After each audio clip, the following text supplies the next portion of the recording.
जहां एक तरफ बलूचिस्तान में कांड हो गया है तो वहीं कहते हैं ना, पूरा के चक्कर में कभी कभी आधा भी चला जाता है। और यही हो रहा है पाकिस्तान के साथ। पाकिस्तान के परमाणु हथियार भी चले जाएंगे, नया बनाने के चक्कर में है। पर यहाँ दुनिया कुछ और ही सोच रही है। जानेंगे क्या है मामला, इसके अलावे बहुत कुछ। आइए जानते हैं इन खबरों को विस्तार से। इस वक्त बलूचिस्तान का हालात बहुत ही बुरा है। एक तो सबसे बड़ी समस्या ये है कि यहाँ पर बाढ़ ने बिल्कुल कहर ढा दिया है। पूरे पाकिस्तान में कुल मिलाकर 346 लोग मारे गए हैं, लेकिन संख्या को जब आप देखेंगे तो अकेले 111 है बलूचिस्तान का, जो साफ दिखा रहा है कि बलूचिस्तान में बिल्कुल भी ध्यान नहीं दिया गया और न ही रेस्क्यू ऑपरेशन उस तरीके से चलाए गए जो बलूचिस्तान के लोगों को बचाए। अब इसके पीछे कारण क्या है? कारण यह है कि पाकिस्तानी सेना खुद चिढ़ी हुई है बलूचिस्तान से। पाकिस्तानी सेना लगातार होते हमलों से परेशान है और इस परेशानी की वजह से एक तरीके से पाकिस्तानी सेना को ये लग रहा है चलो अच्छा है, खुद ही मरमरा रहे हैं। बलूचिस्तान में लगातार आजादी की मांग उठ रही है और ये आजादी की मांग पाकिस्तानी सेना दबाने की कोशिश कर रही है। खबरों में ये चीजें भी आई कि पाकिस्तान बलूच विद्रोहियों को अगवा कर ले रहा है और अगवा होने के बाद शायद ही कोई रिटर्न हो रहा है, मतलब अगवा करके इनकाउंटर हो रहा है। हर तरीके की विधि लगा रहा है पाकिस्तान बलूचिस्तान में। और ये भी कहा जाने लगा कि पाकिस्तान बलूचिस्तान में वही गलती कर रहा है जो गलती बांग्लादेश में कर रहा था।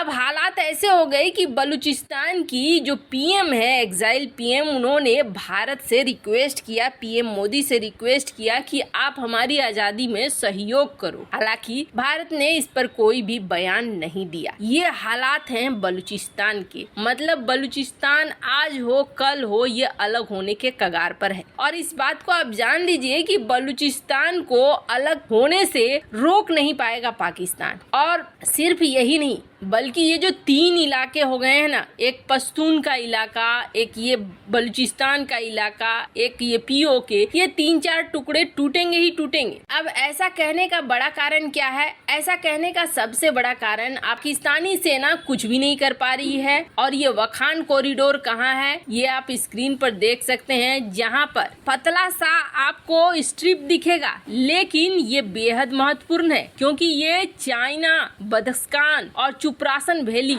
जो गिलगिट बाल्टिस्तान में है, इन सब को अलग करता है। अब इस पूरे इलाके पर हो गया है तालिबान का कब्जा और पाकिस्तानी सेना कुछ नहीं कर पाई है। जुलाई 27 को पूरे ग्रुप बनाकर तालिबानी लड़ाके यहाँ पहुँचते हैं वखान कॉरिडोर में और यहाँ पहुँच के उन्होंने सीधे सीधे नारा बुलंद करना शुरू कर दिया, तालिबान जिंदाबाद, तालिबान जिंदाबाद, और सारे जो पिलर थे सब कुछ उखाड़ दिया। और तब से वहां पर तालिबानी सेना तैनात है और पाकिस्तानी सेना की हिम्मत नहीं हो रही है कि पाकिस्तानी सेना उस जगह पर जाए। अभी ये बढ़ेगा क्योंकि अभी डुरंड लाइन का मामला बचा हुआ है। डुरंड लाइन तक ये पहुंचेगा और डुरंड लाइन को भी कब्जे में लेगा और उसके बाद भी आगे बढ़ता जाएगा। एक तरफ जैसा कि आप देख रहे हैं पाकिस्तान की स्थिति तालिबान ने खराब कर रखी है, तो वहीं टीटीपी से समझौता करने के लिए पहुंचा था दल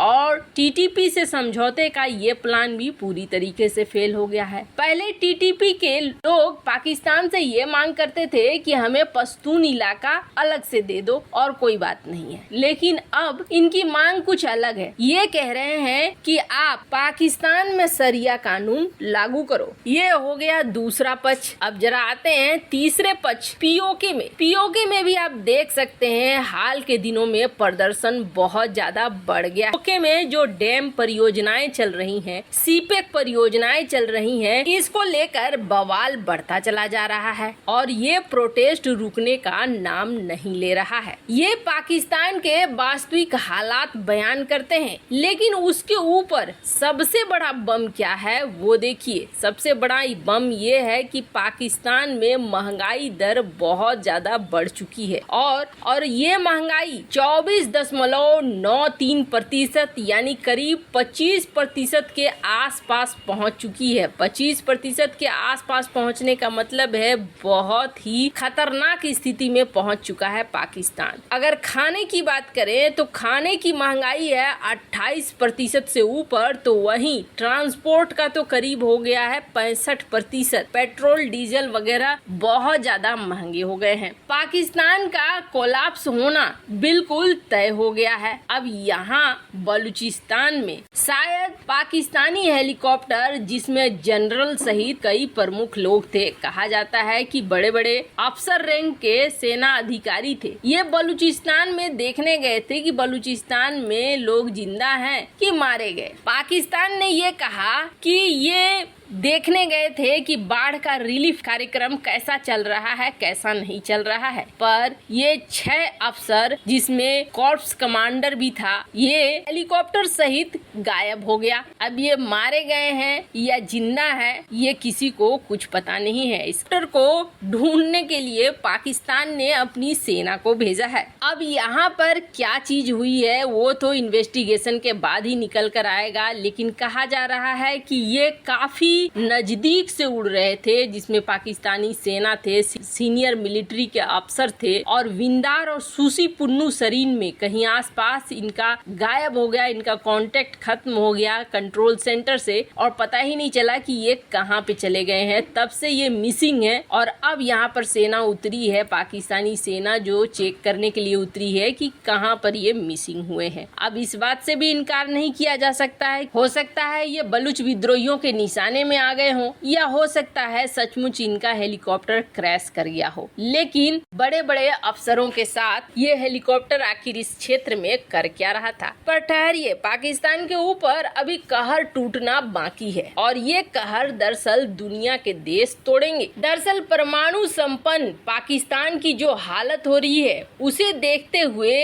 अब दुनिया के देश ये विचार कर रहे हैं कि क्या पाकिस्तान के पास परमाणु हथियारों का रहना सही है या नहीं है। जिस तरीके से पाकिस्तान दिवालिया होने के स्थिति में पहुंच रहा है, ये कहा जा रहा है कि पाकिस्तान का हालत यमन की तरह होगा और यहाँ पर गृह युद्ध के हालात बनेंगे। ऐसे में इससे पहले अगर पाकिस्तान के न्यूक्लियर हथियारों का कुछ न किया जाए, जब कभी ये किसी विद्रोही के हाथ लगेंगे तो ये बड़ा खतरा बन सकते हैं। अब दुनिया इस पर विचार कर रही है कि इस पर क्या एक्शन लिया जाए। नया पाकिस्तान बनाने के चक्कर में था इमरान खान, लेकिन यहाँ पर तो पुराना भी नहीं रहेगा, कुछ ऐसा ही दिख रहा है। खैर, कहते हैं जैसी करनी वैसी भरनी, वही नौबत आ रहा है इस वक्त पाकिस्तान का। वैसे इन सब मामले में आपकी क्या राय है, कमेंट कर जरूर बताएं। जल्द मिलते हैं अगले वीडियो में नई खबर के साथ।